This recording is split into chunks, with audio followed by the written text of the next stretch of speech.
Dear students, have you ever heard stories which deal with the life of animals or birds?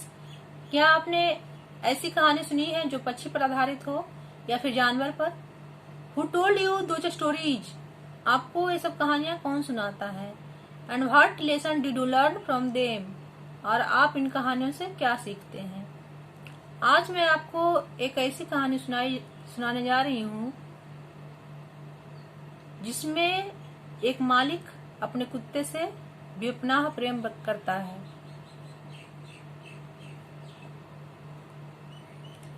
और यह कहानी है जनवरी night, पूस की रात। पूस की रात कहानी के लेखक प्रेमचंद हैं। तो आइए सबसे पहले उनके बारे में जानते हैं।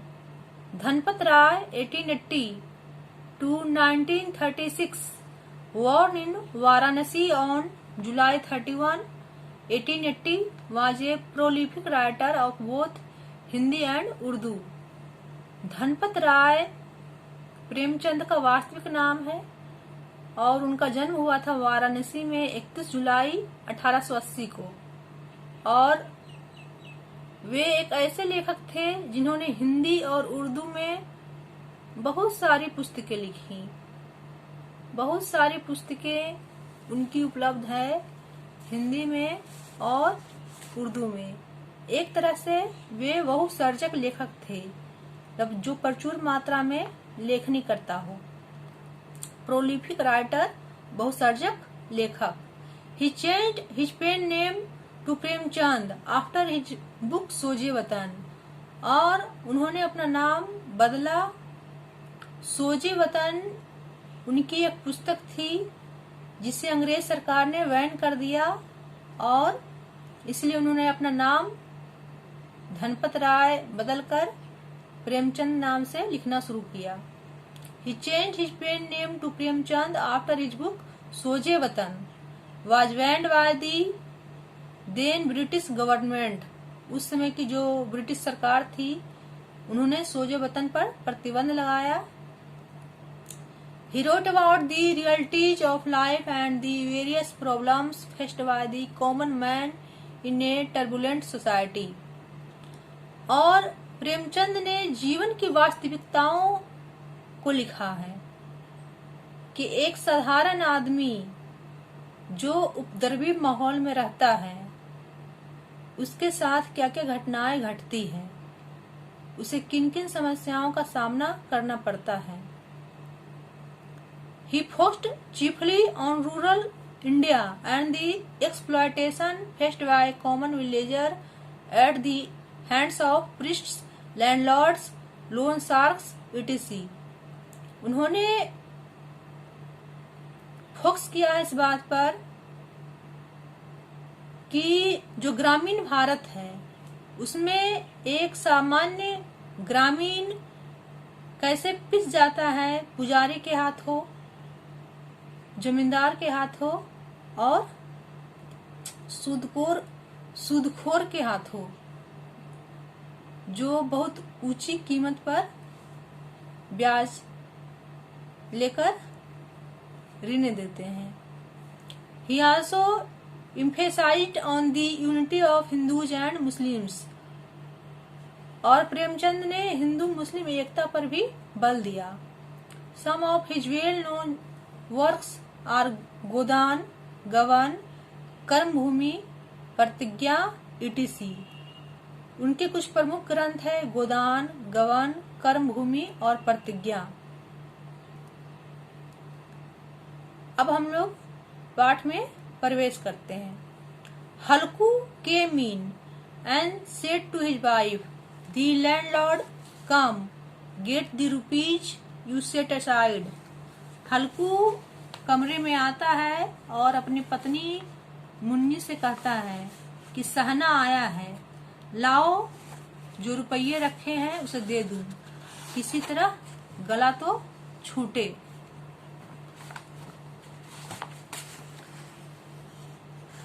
Munni had been sweeping। Munni झाड़ू लगा रही थी। She turned around and said, what? There's only 3 rupees।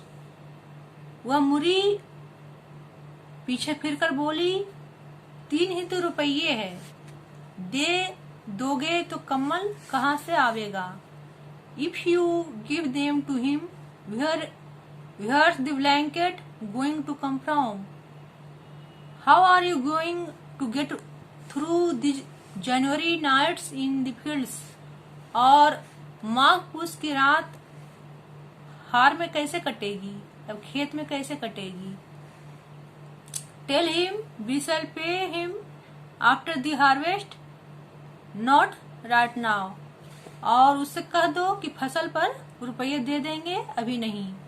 फसल कट के जब आएगा तब रुपये देंगे, अभी नहीं। फॉर अ मोमेंट, कुछ क्षण, हल्कू स्टूड हेसिटेटिंग, और हल्कू अनिश्चित दशा में खड़ा रहा। January was on top of them, पूस सिर पर आ गया। Without a blanket he couldn't possibly sleep in the fields at night, और कम्बल के बिना हार में रात को वह किसी तरह नहीं जा सकता। But the landlord wouldn't be put off, लेकिन मानेगा नहीं, और क्या करेगा? घुड़कियां देगा, गालियां देगा, घुड़कियां जमाएगा, गालियां देगा। He had threatened and insulted him. उसको क्या करेगा? गाली मिलेगा। So what did it matter if they died in the cold weather as long as they could just take care of his calamity right now? यह सोचता हुआ वह अपना भारी भरकम डील लिए हुए, जो उसके नाम को झूठ सिद्ध करता था, स्त्री के समीप आ गया और खुशामद करके बोला, ला दे, गला तो छूटे, कम्बल के लिए कोई दूसरा उपाय सोचूंगा। And came close to his wife, trying to coax her, he said, come on, give it to me, I shall figure out some other plan. मैं कम्बल के लिए कोई दूसरा उपाय सोचूंगा। Munni ड्रीव away from him, Munni उसके पास से दूर हट गई। Her eyes any angry, she said, you have already tried, और आंखें तरेरती हुई बोली, कर चुके दूसरा उपाय। सम अदर प्लान, कर चुके दूसरा उपाय। You just tell me what other plan can be found, जरा मैं सुनूं, कौन उपाय करोगे?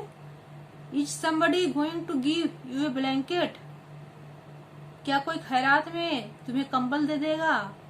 God knows how many debts are always left over that we can't pay off, और ना जाने कितना बाकी है जो किसी तरह चुकने ही नहीं आती। What I say is give up this tenant farming, और मैं कहती हूँ कि तुम खेती क्यों नहीं छोड़ देते? The worst killing you, whatever you harvest goes to pay up the arrears, so why not finish with it? मर कर काम करो, उपज हो तो बाकी दे दो, चलो छुट्टी हुई। Where we want just to keep paying off debts, और earn some money for your own belly, give up that kind of farming, I won't give you the money I want, और बाकी चुकाने के लिए ही तो हमारा जन्म हुआ है, पेट के लिए मजूरी करो, ऐसी खेती से बाज आए, मैं रुपये ना दूंगी। Sadly Halku said, then I shall have to put up with his abuse, तो हल्कू उदास होकर बोला, तो क्या मैं गाली खाऊं?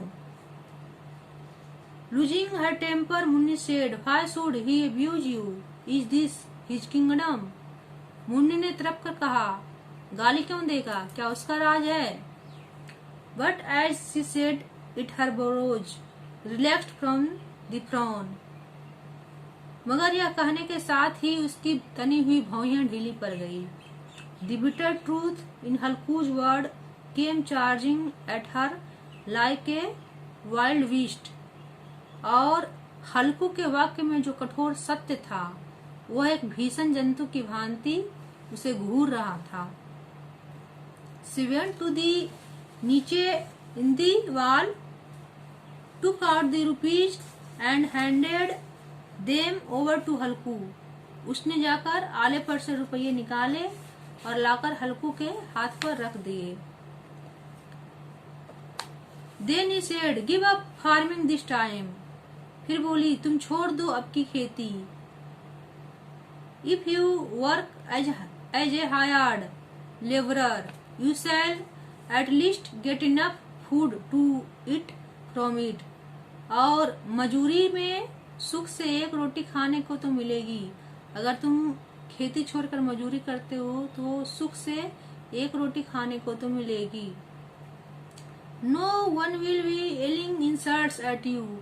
और किसी की धौस नहीं रहेगी। Fine work farming someone else's land। अच्छी खेती है, मजूरी करके लाओ, वह उसी में झोंक दो, उस पर से Dhaus. Whatever you earn, you throw back into it and get insulted in the bargain। मतलब खेती भी करो, है ना, ऊपर से मजूरी भी करो, और जो मजूरी से पैसा आए वो भी खेती में झोंक दो, और ऊपर से धौस भी सहो। हल्कू took the money and went outside, looking as though he were tearing his heart out and giving it away। हल्कू ने रुपये लिए और इस तरह बाहर चला गया मानो अपना हृदय निकाल कर देने जा रहा हो। He had shoved the rupees from his work piece by piece for his blanket। उसने मजूरी से एक एक पैसा काट कपट कर 3 रुपये कंबल के लिए जमा किए थे। Today he was going to throw it away। वह आज निकले जा रहे थे। 3 रुपये जमा किए थे और वह भी दे रहा था सुदखोर को। With very step his head sank lowered under the burden of his poverty। और वह एक एक पद उसका मस्तक अपनी दीनता के भार से दबा जा रहा था। उसका मस्तक अपनी दीनता के भार से, अपनी गरीबी के भार से, है ना, उसका एक एक पग के साथ उसका मस्तक उसकी दीनता के भार से दबा जा रहा था। अब हम लोग देखते हैं इसका द्वितीय भाग, part 2। A dark January night, पूस की अंधेरी रात। In the sky when the stars seemed to be shivering. और आकाश पर तारे ठिठुरते हुए मालूम होते थे।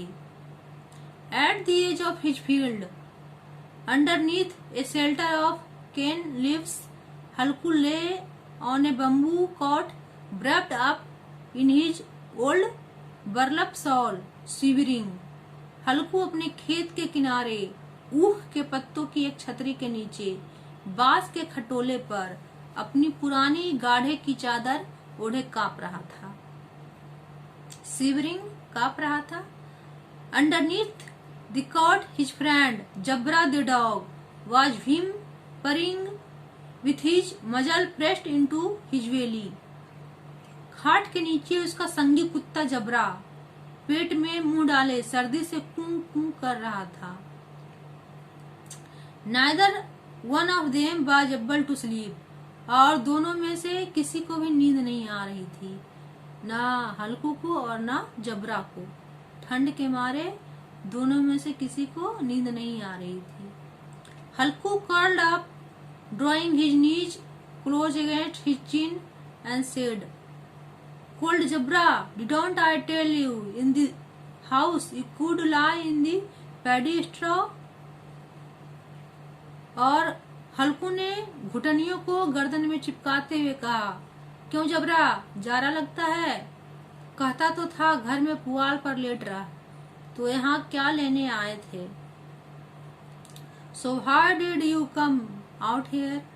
घर में पुआल पर लेट जाते, यहाँ क्या लेने आए थे?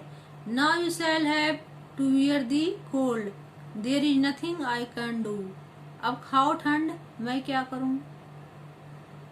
You thought I was coming out here to eat puris and sweets, and you came running on ahead of me. जानते थे कि मैं यहाँ हलवा पूरी खाने आ रहा हूँ, दौरे दौरे आगे आगे चले आए। कटाक्ष करता है अपने कुत्ते पर कि तुम जानते थे कि मैं हलवा पूरी खाने आ रहा हूँ, जो दौरे दौरे चले आए। Now you can moan all you want. अब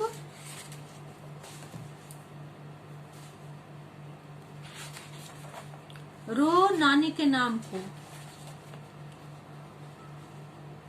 Now you can moan all you want. अब रो नानी के नाम को। Jabra wagged his tail without getting up, protracted his whim, peering into a long yawn, and was silent. Perhaps in his canine wisdom he guessed that his whimpering was keeping his master awake. जबरा ने परे परे दुम हिलाई और अपनी कुकू को दीर्घ बनाता हुआ एक बार जम्हाई लेकर चुप हो गया। Perhaps in his canine wisdom he guessed that his whimpering was keeping his master awake. और उसकी श्वान बुद्धि ने शायद तार लिया कि स्वामी को मेरी कुकू से नींद नहीं आ रही है। कुत्ते में श्वान बुद्धि होती है, बहुत ही संवेदनशील प्राणी है कुत्ता, और उसने तुरंत तार लिया कि मेरी कुकू से स्वामी को नींद नहीं आ रही है। हल्कू reached out his hand and patted Jabra's cold back. From tomorrow on, stop coming with me, or the cold will get you. This witch of a west wind comes from nobody knows where, bringing the icy cold with it. Let me get up and fill my pipe.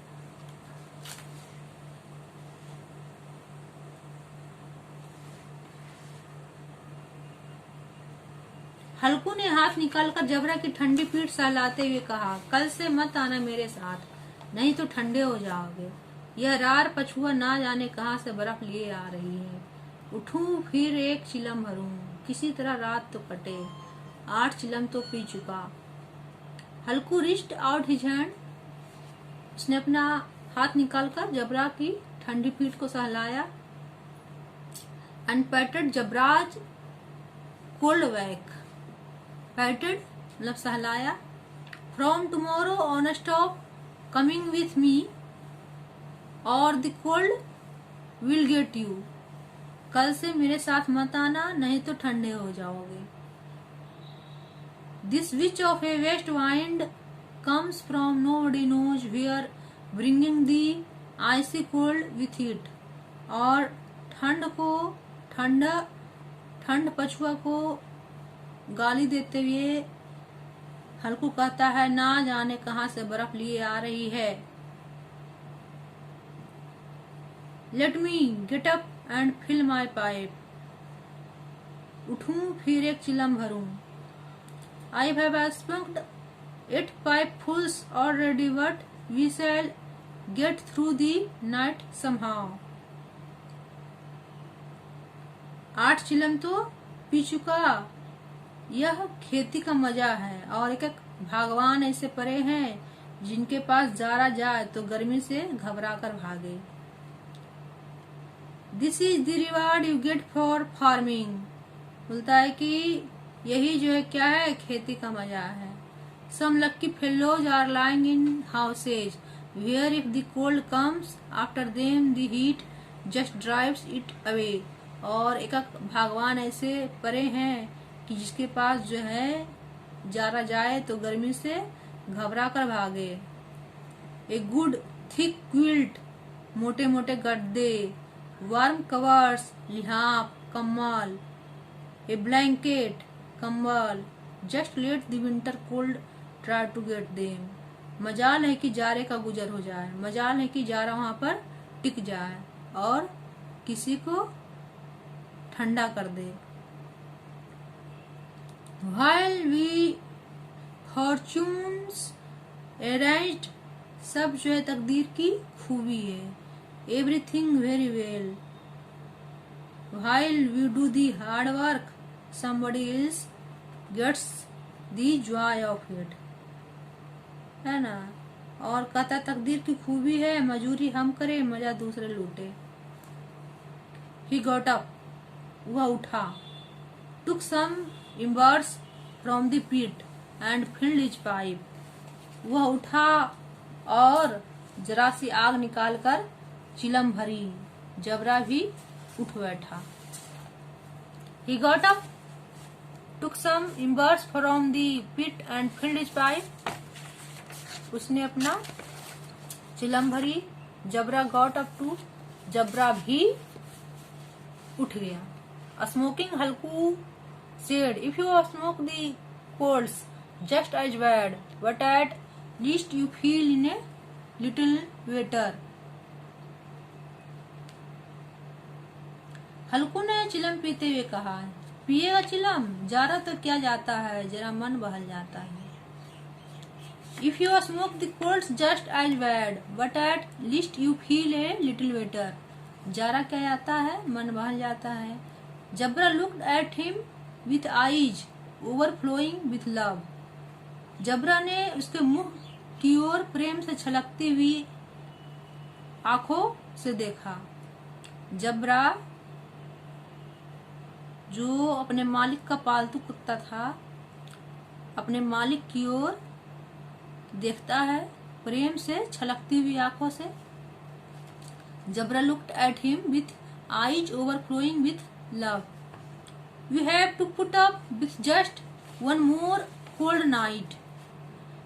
हल्कू बोलता है उससे, आज और Zara खा ले, कल से मैं यहाँ पुआल बिछा दूंगा, उसी में घुसकर बैठना, तब जारा ना लगेगा।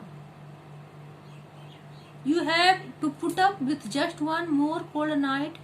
आज जो है किसी तरह बिता लो, है ना। Tomorrow I shall spread some straw.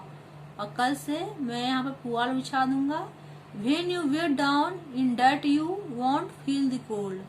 और उसी में घुसकर बैठना, तब जो है जारा नहीं लगेगा। You have to put up with just one more cold night. किसी तरह जो है क्या करो, आज रात बिता लो। जबरा put his paws on Halku's knees and brought his muzzle close.